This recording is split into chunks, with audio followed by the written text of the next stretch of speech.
I struggled with discipline for years. I'd start projects with such enthusiasm, but then abandon them within weeks. I'd set ambitious goals only to watch them collect dust. And then about 3 years ago, I hit a turning point where I realized something important. Discipline is not something you're born with, but it is something that you can build step by step. So, in this video, I wanted to share 6 practical ways to become more disciplined that actually work in real life. They're not just theory. They're the exact strategies that helped me transform from someone who couldn't stick to anything to someone who consistently follows through. So, whether you want to build a business, get fit, learn a new skill, or just stop procrastinating, these 6 discipline building techniques will help you get there. Let's get into it. Number 1, use the implementation intention. This is huge, and it's something that I discovered that completely changed my follow-through rate. An implementation intention is simply deciding in advance exactly when and where you'll take a specific action. So instead of saying, "I'll work out more," you say, "I will exercise for 30 minutes at 7:00 a.m. in my living room on Monday, Wednesday, and Friday." According to research, people who use implementation intentions are about 300% more likely to follow through with their intentions compared to those who don't. It works so well because it eliminates the decision-making process when the time actually comes to act. You don't have to decide whether to exercise. You've already decided. You don't have to figure out when or where you're going to do it. That's already planned. All that's left is to execute. I use this for everything important in my life. And I put it into a simple formula that I picked up from the book Atomic Habits, which is, I will enter behavior at time in enter the location. And the more specific you make this, the more likely you are to follow through. Number 2, 54-3-2-1 method. One of the biggest obstacles to discipline is that gap between intention and action. We know exactly what we need to do, but something stops us from actually doing it. We sit on the couch knowing we should work out. We stare at the blank document knowing we should start writing, but we just don't move.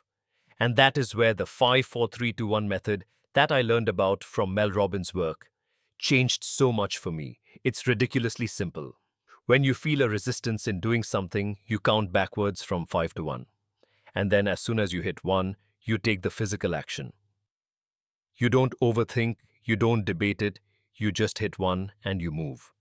And what this does is it completely bypasses that overthinking part of your brain that comes up with an excuse. That countdown is a pattern interrupt. So it shifts the activity from the emotional part of your brain to something that is purely action-oriented.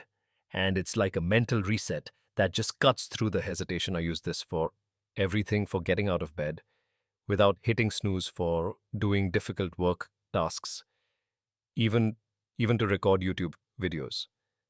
I so often procrastinate with recording and I tell myself I'll just do it later. I'll do it in a bit. And then I remember this method and I'm sitting on the sofa dreading the idea of coming into this room and recording. And then I instead count myself down. 5, 4, 3, 2, 1. And I immediately get up to walk to this recording setup.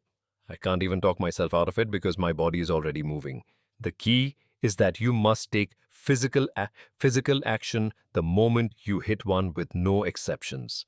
If you start negotiating with yourself after the countdown, the whole thing is out the window. It loses power. Number 3, visually track your progress. Nothing builds discipline like seeing your progress right in front of you. When I first started working out, I used a simple wall calendar where I'd mark an X for every day I showed up and I did the work. After a few weeks, I had a chain of X's that I didn't want to break. And that visual reminder became a really powerful motivator. I could literally see my discipline building day by day. So Jerry Seinfeld calls this the don't break the chain method.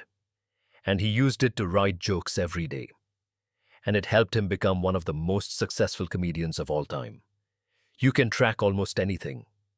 Your workouts completed, your pages read, the hours that you spent on your side project, days that you stuck to your healthy eating plan.